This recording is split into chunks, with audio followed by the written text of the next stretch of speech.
সিলেটের ২ টেস্টের সিরিজের প্রথম ম্যাচে বাংলাদেশ দলকে ৩ উইকেটে পরাজিত করে এগিয়ে গেল জিম্বাবুয়ে।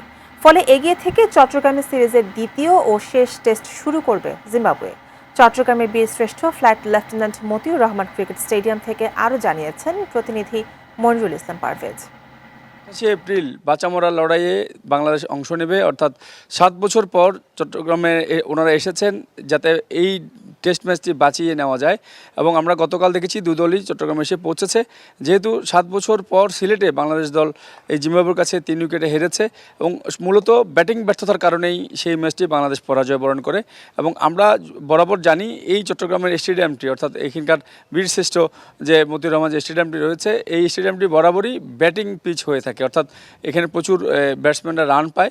তবে দেখা যাক এই দুই দল আসলে কীরকম রান করে, বা এই ক্ষেত্রে অবশ্য টসটি একটি গুরুত্বপূর্ণ ভূমিকা রাখবে, যেহেতু এটি ব্যাটিং পিচ বলছেন অনেকেই। তো বাংলাদেশ এটিকে চাইবে, ওনারা এটিকে জিতে যাতে এই মানসম্মানটি ফিরিয়ে আনতে পারে, অর্থাৎ ড্রটি করতে পারে অন্ততপক্ষে। সেই লক্ষ্যেই আমরা দেখেছি আজকে সকাল থেকে জিম্বাবুয়ে কঠোর অনুশীলন করছে, ব্যাট বলে ঝালিয়ে নিচ্ছে তাদের সব খেলোয়াড়রাই। এবং সকালবেলায় ওনারা ১০টা বাজে এখানে এসেছে এবং প্র্যাকটিস সেশনে তারা কিন্তু অংশ নিয়েছে। তো আপাতত এই জিম্বাবুয়ে টেস্ট সিরিজকে ঘিরে আমার কাছে যে মতিউর রহমান স্টেডিয়াম থেকে এতটুকুই রয়েছে।